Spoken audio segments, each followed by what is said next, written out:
ನೀವು ಬಂದಿದ್ದ ಉದ್ದೇಶ ಸರ್? ಇದು ಇನ್ಸ್ಪೆಕ್ಷನ್ ಮಾಡಕ್ಕೆ ನಾವು ಇದು ಭಾರತ್ ಗ್ಯಾಸ್ ಇಂದ ಸೇಫ್ಟಿ ಪರ್ಪಸ್ ಗೆ ಮ್ಯಾಂಡೇಟರಿ ಇನ್ಸ್ಪೆಕ್ಷನ್ ಮಾಡ್ತಾ ಇದೀವಿ. ಇದು ನಿಮ್ಗೆ ಸಿಲಿಂಡರ್ ತಗೊಂಡ್ಬರ್ತಾರಲ್ಲ, ಕಂಪಲ್ಸರಿ ಇದನ್ನ ಓಪನ್ ಮಾಡಿ ಚೆಕ್ ಮಾಡಿಸ್ಬೇಕು. ಈ ತರ ಬೆಳ್ಳ ಹಾಕಿ, ಇದು ವಾಷರ್ ಇರುತ್ತೆ, ವಾಷರ್ ಕಟ್ ಆಗಿದ್ರೆ ನಿಮ್ಗೆ ಲೀಕೇಜ್ ಬರ್ತದೆ. ಅದೇ ಉದ್ದೇಶಕ್ಕೆ ನಿಮ್ಗೆ ಲೀಕೇಜ್ ಬರೋದು. ಪ್ರತಿ ಸಿಲಿಂಡರ್ ತಗೊಂಡ್ಬಂದಾಗ ನಮ್ಮ ಸಪ್ಲೈರಿಗೆ ಹೇಳಿದ್ರೆ ಇದು ಕ್ಯಾಪ್ ಓಪನ್ ಮಾಡಿ ಚೆಕ್ ಮಾಡ್ತಾರೆ. ವಾಷರ್ ಹೋಗಿದ್ರೆ ಅದು ಚೇಂಜ್ ಮಾಡಿ ಕೊಡ್ತಾರೆ. ಮತ್ತೆ ನಿಮ್ಗೆ ಫುಲ್ ಸಿಲಿಂಡರ್ ತಂದು ಇದು ಫಿಕ್ಸ್ ಮಾಡಬೇಕು. ಫಿಕ್ಸ್ ಮಾಡಿದಾಗ ಆನ್ ಮಾಡಿ ನೋಡಿ, ಏರ್ ಔಟ್ ಆಗುತ್ತೆ. ಒಳಗಡೆ ಫಿಟ್ ಆಗಲ್ಲ. ಆನ್ ಮಾಡಿದಾಗ ಇದರಲ್ಲಿ ಏರ್ ಔಟ್ ಆಗುತ್ತೆ, ಟುಸ್ ಅಂತ. ಆ ಥರ ಬಂದರೆ ಕಂಡೀಷನ್ ಕರೆಕ್ಟಾಗಿದೆ ಅಂತೇಳಿ. ಮತ್ತು ನಿಮ್ಗೆ ಅಡುಗೆ ಮಾಡುವಾಗ ಸಪೋಸ್ ಲೀಕೇಜ್ ಇದ್ದು ಸಿಲಿಂಡ್ರಿಗೆ ಬೆಂಕಿ ಅಂಟ್ಕೊಂಡ್ರೆ ಯಾವ ಕಾರಣಕ್ಕೂ ಓಡೋಗ್ಬಾರ್ದು, ನೀರಂತೂ ಹಾಕ್ಲೇಬಾರ್ದು. Minimum half an hour time ಇರ್ತದೆ. ದೊಡ್ಡದು ಕಾಟನ್ ಬಟ್ಟೆ, ಬೆಡ್ಶೀಟು, ಗೋಣಿ ಚೀಲ, ಈ ಮೂರಲ್ಲಿ ಯಾವ್ದಾರು ಒಂದು ನೀರಲ್ಲಿ ಹದ್ದಿ ಮೇಲೆ ಫುಲ್ ಸುತ್ತ ಬಿಟ್ರೆ ಈ ತರ ಮಾಡಿದ್ರೆ ಆಫ್ ಆಗ್ತದೆ. ಇಲ್ಲಾಂದ್ರೆ ಎಂಟಿ ಬಕೆಟ್ ಖಾಲಿದು ಅದನ್ನ ಜೋರ ದಬ್ಬಾಕಿದ್ರು ಆಟೋಮೆಟಿಕ್ ಆಫ್ ಆಗ್ತದೆ. ಎಷ್ಟು ಬಟ್ಟೆ ಇದೆ ನಿಮ್ಗೆ, ಗ್ಯಾಸ್ ಎಷ್ಟಿದೆ, ಎಷ್ಟು ಖಾಲಿ ಆಗಿದೆ ನೋಡ್ಬೇಕು ಅಂದ್ರೆ ಒಂದು ಬಟ್ಟೆ ತೇವ ಮಾಡಿ ಫುಲ್ ಸುತ್ತಬಿಡಿ. ಎಲ್ಲಿ ಖಾಲಿ ಆಗ್ತದೆ ಡ್ರೈ ಆಗ್ತದೆ, ಎಲ್ಲಿ ಗ್ಯಾಸ್ ಇರ್ತದೆ ಹಾಗೆ ತೇವಾಂಶ ಇರ್ತದೆ.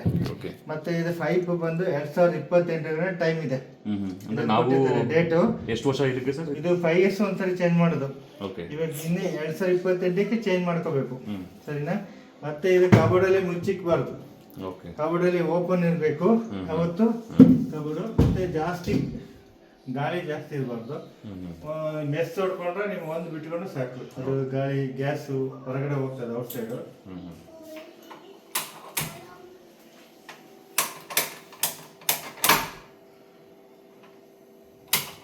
ಈ ತರ ಬ್ಲೂ ಫ್ಲೇಮ್ ಬರಬೇಕು.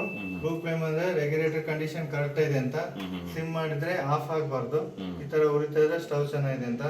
ಸಿಲಿಂಡರ್ ಖಾಲಿ ಆದ್ರೆ ಸ್ವಲ್ಪ ಕಲರ್ ಚೇಂಜ್ ಆಗ್ತದೆ, ಲೈಟ್ ಆಗಿ ಸ್ಮೆಲ್ ಬರ್ತದೆ. ಇದು ನಿಮ್ಗೆ ಇನ್ಸ್ಪೆಕ್ಷನ್ ಮಾಡೋ ಉದ್ದೇಶ ಏನಂದ್ರೆ ಸೇಫ್ಟಿ ಪರ್ಪಸ್. ಮನೆಯಲ್ಲಿ ಎಲ್ಲರೂ ಸುರಕ್ಷಿತವಿರಬೇಕು, ಯಾವುದೇ ರೀತಿ ಘಟನೆ ನಡಿಬಾರ್ದು ಅಂತೇಳಿ ಸಿಲಿಂಡ್ರು, ರೆಗ್ಯುಲೇಟರ್, ಪೈಪ್ ಇಷ್ಟು ನಿಮ್ಗೆ ಗವರ್ಮೆಂಟ್ ಪ್ರಾಪರ್ಟಿ. ಸೇಫ್ಟಿ ಆಗಿದ್ರೆ ಎಲ್ಲ ಪರ್ಫೆಕ್ಟ್ ಆಗಿರುತ್ತೆ. ಇಲ್ಲ ಅಂದ್ರೆ ಕೆಲವರು ಏನ್ ಮಾಡ್ತಾರೆ, ಲೋಕಲ್ ಪೈಪ್ ತಂದು ಹಾಕೊಳ್ತಾರೆ, ಇಲ್ಲ ಯಾವ್ದೋ ರೆಗ್ಯುಲೇಟರ್ ಲೋಕಲ್ ಹಾಕೊಂತಾರೆ. ನಾಳೆ ಏನಾದ್ರು ಹೆಚ್ಚು ಕಮ್ಮಿ ಆದ್ರೆ ಯಾರು ರೆಸ್ಪಾನ್ಸ್?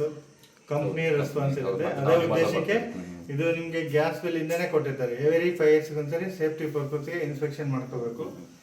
ನಿಮಗೆ ಇದು ಮಾಡಿದ್ರೆ gas booking, gas supply, regulator ಕೆಟ್ಟೋದ್ರೆ ಯಾವಾಗ ಬೇಕಾದ್ರೆ ಫ್ರೀ ಚೇಂಜ್ ಮಾಡಿಕೊಡ್ತಾರೆ. ನಿಮ್ದು ಓಲ್ಡ್ ಬಾಂಡ್ ಪೇಪರ್ಸ್ ರಿನ್ಯೂವಲ್ ಆಗ್ತದೆ, ಇನ್ಸೂರೆನ್ಸ್ ಇಷ್ಟು ಕವರೇಜ್ ಆಗ್ತದೆ. ಎಲ್ಲ ಪರ್ಫೆಕ್ಟ್ ಆಗಿದೆ. ಇದು ವರ್ಷಕ್ಕೆ ಒಂದ್ಸತಿ ಬರ್ತೀರಾ ನೀವು? ಇಲ್ಲ, ಮುಂಚೆ 2 years ಸಿಗಿತ್ತು, ಇವಾಗ ಮಾಡಿದ್ರೆ 5 years ಸಿಗಿದೆ. ಪ್ರಕಾಶ್ ಅಂತ ಹೇಳಿ. ಒಳ್ಳೆ ಚೆನ್ನಾಗಿ ಎಕ್ಸ್ಪ್ಲೈನ್ ಮಾಡಿದ್ರಿ ಸರ್. Thank you. ಸೊ ದಿನಕ್ಕೆ ಎಷ್ಟು ಜನ ಮನೆಗೆ ಹೋಗ್ತಾ ಇದ್ದೀರಾ ಸರ್? ನಮಗೆ ಲಿಸ್ಟ್ ಕೊಟ್ಟಿದ್ದಾರೆ, ಎಲ್ಲ ಇಷ್ಟು ಮನೆಗೆ ಲಿಸ್ಟ್ ಕೊಟ್ಟಿರ್ತಾರೆ ಏರಿಯಾ ವೈಸು. ಆ ಏರಿಯಾಗೆ ಅವ್ರಿಗೆ ಕಾಲ್ ಮಾಡಿಬಿಟ್ಟು ಎಲ್ಲ ಇನ್ಸ್ಪೆಕ್ಷನ್ ಮಾಡ್ತೀವಿ. ನಿಮ್ದು ಸಿಂಗಾಪುರ ಎಲ್ಲಿದೆ, ಯಾವಾಗ ನೀವು ತಗೊಂಡಿರ್ತಾರೆ, ರಿನ್ಯೂವಲ್ ಯಾವಾಗ ಆಗಿದೆ ಅಂತ ಕೊಟ್ಟಿರ್ತಾರೆ. ಈಗ ನೀವು ರಿನ್ಯೂವಲ್ ಮಾಡಿ ನಾವು ನಿಮಗೆ ಇನ್ಸ್ಪೆಕ್ಷನ್ ಮಾಡಿ ಬಾಂಡ್ ಪೇಪರ್ಸ್ ಕೊಡ್ತೀವಿ. ಅದು 5 ವರ್ಷ ಗಂಟ ಇರ್ತದೆ. ಈಗ ನಾವು ಪೇ ಮಾಡಬೇಕಾ ಇದಕ್ಕೆ? ನಮಗೇನು ಪೇ ಮಾಡಂಗಿಲ್ಲ, ಅದು ರಿನ್ಯೂವಲ್ ಚಾರ್ಜಿಗೆ ಮಾತ್ರ ಪೇಮೆಂಟ್ ಮಾಡಬೇಕು. ನಮಗೆ ಕೊಡ್ತೀವಿ, ನಾವು ಸ್ಕ್ಯಾನ್ ಕೊಡ್ತೀವಿ, ಕ್ಯಾಶ್ ಕೊಡ್ತೀವಿ, ಬಿಲ್ ಕೊಡ್ತೀವಿ ಅದ್ರ ಸಮೇತ. Thank you.